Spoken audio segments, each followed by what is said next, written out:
Olá a todos, estamos aqui para mais uma lição do VariCAD 2016 e nesta videoaula de hoje vamos ver sobre o dimensionamento ou cotagem, como quiserem chamar.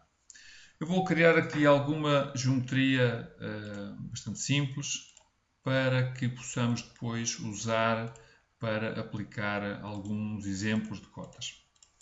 Portanto, tendo aqui uma geometria simples, vamos começar aqui a ver a questão do dimensionamento.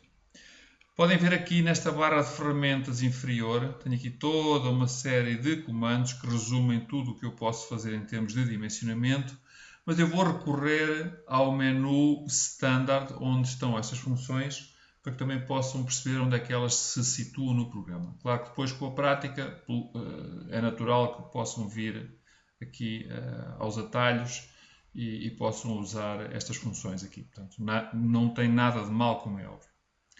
Então, objetos, desenhar, e vamos ver, primeiro que tudo, cotas singulares. E vou-vos passar para já uma ideia, vou-me focar nestas cotas, nestas três primeiras, horizontal, vertical ou diagonal. Como os nomes indicam, são fáceis de entender, portanto, isto coloca uma cota horizontal, vertical ou diagonal. Eu vou começar pela cota horizontal para explicar aqui uma pequena função, pronto, onde basicamente para cotar, como vocês sabem já todos, clico os pontos que pretendo cotar e o programa coloca uma cota. Portanto, não tem nada de mais de confuso. Esta foi a cotagem horizontal.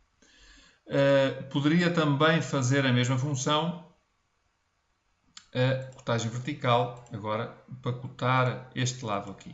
Ok? A grande vantagem aí que eu vos queria explicar desta função, nesta cotagem, da cotagem diagonal, é que basicamente a diagonal substitui as anteriores. Portanto, numa série de funções onde temos sempre as três opções, horizontal, vertical e diagonal, aconselho-vos sempre a usar a diagonal porque usam em qualquer caso. Por exemplo, se eu quiser efetivamente cotar em diagonal, chego aqui, apanho a diagonal e coto. Mas se eu quiser cotar também com o mesmo comando a vertical ou a horizontal, também posso cotar. Entendem? Portanto, com a diagonal faço tudo. Portanto, não tem interesse estar a usar, podem usar, como é evidente, mas não tem interesse, na minha maneira de ver, usar a função específica. Portanto, a cotagem singular, estas três funções estão vistas. Gostaria de vos mostrar, antes de mais, com esta mesma ideia em mente, nas cotas múltiplas, exatamente a mesma função. Portanto, temos aqui linha base em série ou por coordenadas, temos sempre três possibilidades para todos. Portanto, eu vou-vos mostrar que tenham esta ideia em mente. Portanto, a diagonal serve para todas, embora eu vos vá mostrar aqui no caso, horizontal, vertical, portanto, mas podem usar a diagonal, que será aquela onde vocês conseguem obter a função sem qualquer problema. Portanto, horizontal.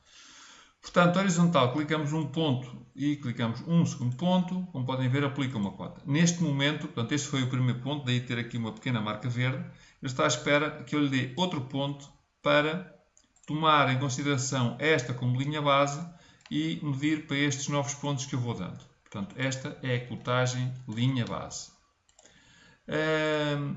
A cotagem série tem mais ou menos a mesma ideia, só que agora em vez de tomar em consideração o primeiro ponto, toma em consideração o segundo. Portanto, mais uma vez, clico um ponto, clico outro ponto, posiciono a cota. E agora clico um segundo ponto, aplico outra cota, clico outro ponto, aplico outra cota. Portanto, ou seja, agora toma em consideração o último ponto dado e não o primeiro. Mas também é uma cotagem em que isto vem logo tudo alinhado, portanto é extremamente interessante. Por último, nesta cotagem temos uma cotagem por ordenadas, por coordenadas, perdão, em português, por coordenadas, onde o primeiro ponto dado é a origem e agora para o segundo ponto vem uma distância e para um terceiro ponto, para um quarto ponto, sempre em relação ao primeiro. Pronto, esta é a origem, portanto, e é uma cotagem sempre em relação ao primeiro ponto dado. Portanto, mais uma vez, podem usar isto para, em termos da diagonal, resolve logo os problemas todos de modo mais simples. Depois temos aqui assim, voltando às cotas singulares, temos aqui uma cotagem de diâmetro, que cota, por exemplo, um círculo, a grande diferença é que coloca aqui o símbolo de diâmetro, como temos também a possibilidade de fazer a cotagem de um raio, um arco ou um círculo também, cota por dentro ou cota por fora, o valor é o mesmo, portanto, e temos a questão feita. Também penso que bastante simples de entender. Nas cotas singulares temos ainda a possibilidade de cotagem angular, onde podemos dar duas linhas, portanto uma linha, outra linha, e cota o ângulo, para um lado ou para o outro, cota o valor do ângulo. Temos ainda aqui uma possibilidade de inserir uma seta de texto, com texto simples ou com texto múltiplo. Pronto, a única diferença aqui é que tem mais que uma linha de texto e aqui tem apenas uma linha, mas o conceito é exatamente o mesmo. Portanto, seta de texto simples, posso colocar um texto até recorrendo a esta simbologia que está aqui em cima. Por exemplo, posso meter um texto, qualquer coisa, posso meter um símbolo de diâmetro, posso meter um símbolo de grau, posso inclusivamente chegar aqui e inserir um valor, por exemplo, medir aqui um valor. Portanto, tenho aqui toda uma série de possibilidades, dar aqui um espaço, portanto, o que eu quiser. Faço OK e neste momento vou dar um ponto e vou apontar para ele dizendo este ponto teria a ver qualquer coisa com isto que eu aqui pus. Portanto, no outro texto múltiplo, em vez de ser apenas uma linha, tem mais que uma linha. É a única diferença. Temos ainda outra possibilidade aqui nas cotas singulares que tem a ver com a simbologia de acabamento de superfície. Pronto, isto é relativamente simples de perceber. Tem a ver com a colocação de alguma simbologia já padronizada e tem a ver com valores de rugosidade, com as direções de maquinação, remoções mínimas de material, etc. E tal. Portanto, eu não vos vou falar da simbologia em si. Isso será algo que, caso tenham problemas ou queiram saber um pouco mais, terão que ir à procura dessa informação. Ou também nos podem contactar e poderemos informar-vos um pouco mais sobre o que é que essa simbologia faz e o que é que ela quer dizer. Mas, basicamente, vamos ver aqui só a questão de posicionar, definir com os valores e com a simbologia que lá está, posicionar nesta entidade e, basicamente, em relação à simbologia definida e aos valores definidos, ele coloca esta simbologia de acabamento de superfície. Pronto, relativamente simples também de perceber. Por último, portanto, as cotas singulares vimos já tudo, as cotas múltiplas também já vimos tudo. Cotas pré-definidas têm a mesma ideia também de podermos usar quer para as roscas, quer para a simbologia de diâmetros, podemos usar também horizontal, vertical ou diagonal. Portanto, a ideia é a mesma, vou apenas colocar uma, em que podemos, de facto, também medir dois pontos e, basicamente, a única diferença para a cota normal é que é colocado aqui o sinal de diâmetro antes, ou então se fosse o sinal de M para as roscas. Portanto, nada de mais diferente.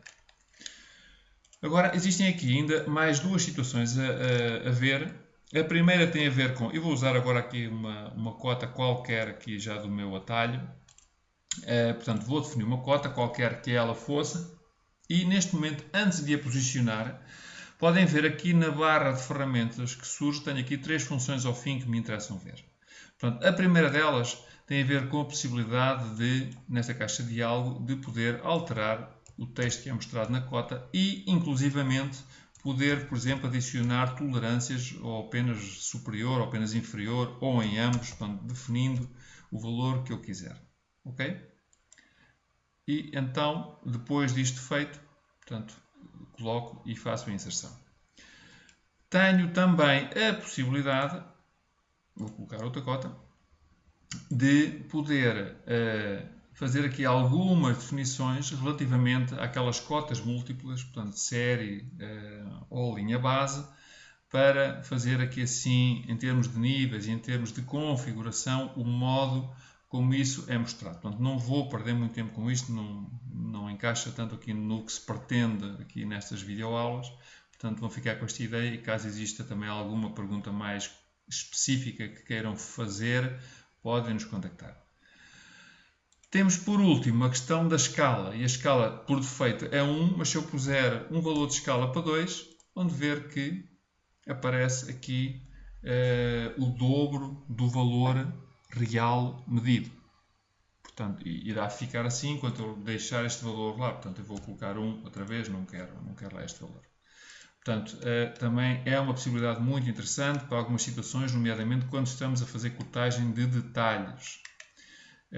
Portanto, aplicar este fator de escala para cotarmos diretamente no desenho. Portanto, esta é uma situação, portanto, a cotagem, portanto, e a possibilidade de configurar o modo como as dimensões surgem antes delas serem inseridas. Agora temos que falar também aqui nas configurações que podemos atribuir às cotas.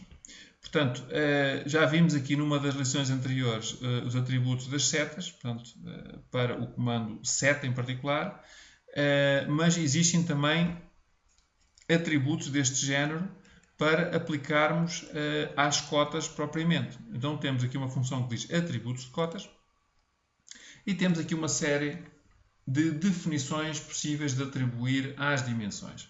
Vamos ver algumas, portanto, acho que a grande maioria delas são relativamente claras de perceber lendo o que é que elas pretendem, como por exemplo atributos do texto da dimensão, portanto a altura do texto, claro, este é um rácio que especifica se os caracteres são mais largos ou não, e espaçamento de linhas relativamente à altura da dimensão. Como as fontes, também podemos usar isto.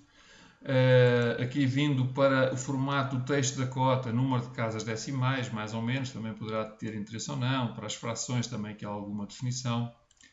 Temos de tamanho, portanto aqui assim tem a ver um bocadinho com o aspecto gráfico que a dimensão vai ter no desenho.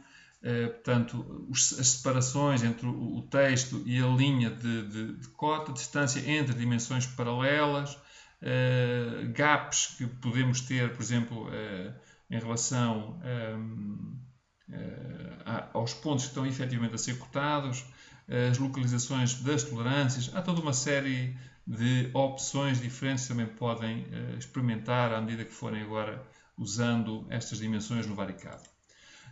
Definições da forma, também para os números de dígitos decimais no texto da cota, portanto, em termos de centramento, sempre horizontal, portanto, há aqui também uma série de situações interessantes. Aqui temos a ver o comportamento das dimensões para situações em que temos as setas e as linhas de chamada, situações muito pequeninas, portanto, como é que este comportamento da cota é tido em consideração. Dimensões angulares, o formato que tem, portanto, graus, minutos e segundos ou graus decimais. Definição das setas, portanto, aqui muito similar ao comando seta, portanto, sendo um apontador. Aqui temos a ver setas dentro das dimensões. Prefixos ou sufixos do texto, portanto, aqui também em situações em que estamos, por exemplo, na cota do raio ou na cota de diâmetro, como é que queremos que isto surja. E para roscas também, existem aqui alguns casos particulares também para normas que estão em vigor, portanto, como é que o comportamento disto é tido em conta. Por último, ainda em relação às dimensões, temos que ver, obviamente, quando colocamos uma dimensão, poderá haver necessidade de alterar esta mesma dimensão. Então, temos aqui no menu editar uma função cotas e texto e depois temos 4 comandos que têm a ver com editar das dimensões. Então, vamos. O primeiro deles, editar dimensão, clicamos, escolhemos a dimensão e podemos facilmente reposicionar e reconfigurar a dimensão, até porque temos acesso também a esta barra de ferramentas que tem algumas destas funções. Segunda função tem a ver com editar o texto. Portanto, clico mais uma vez a dimensão e surge-me esta caixa de diálogo com o texto da cota, onde podemos fazer aquilo que já vimos antes, portanto, alterar o texto, colocar tolerâncias, outra simbologia que seja necessária. Terceira função tem a ver com o movimento, a translação do texto da dimensão. Até este momento o texto estava como que agarrado à dimensão, existia aqui uma espécie de parametrização. Quando eu venho a este comando, passo a ter liberdade de colocar o texto onde eu quiser, ficando a linha de chamada e a linha de cota no mesmo sítio. Isto tem a ver, ou tem interesse particular, especialmente quando temos que fazer arranjo gráfico do nosso desenho, porque em situações em que temos cotas, já sobrepõem-se a cotas, até temos linhas a cruzar-se por cima dos números, queremos que as coisas fiquem um pouco mais legíveis, podemos alterar isto e colocar no outro lado. Portanto, agora vejam, não é? Se eu fizer editar a dimensão, mais uma vez, continuo a ter controle sobre a minha dimensão. Portanto, não perdi esta característica especial desta entidade, que é ser uma dimensão. Por último, temos aqui editar o estilo. Podemos, a qualquer momento, agarrar, alterar, fazer definição de coisas dentro destas definições que temos aqui. Temos aqui, por exemplo, vamos aqui experimentar e brincar um pouco com dois casos. Vamos aqui aumentar a altura do texto e vamos, por exemplo, nas dimensões angulares, alterar para graus, minutos e segundos. Então, eu vou mexer nesta e vou, por exemplo, mexer nesta. Ok? E agora o que aconteceu foi que os textos alteraram. Este mudou o estilo para graus, minutos e segundos. Este alterou só o tamanho do texto, uma vez que os graus, minutos e segundos, isto não era uma cota angular, portanto aqui não ia encaixar dentro dessa definição. Pronto, mas posso fazer esta edição também depois da dimensão estar colocada. Bom, em termos de dimensões, isto era o que eu tinha para vos mostrar. Espero que vos tenha falado em coisas que vos venham a ser úteis no vosso trabalho. Para qualquer dificuldade também tem o nosso contacto, podem nos contactar pelo nosso e-mail, colocar as perguntas que queiram ou colocar uma mensagem dentro do vídeo do YouTube e, tanto quanto possível, iremos respondendo a todos os pedidos.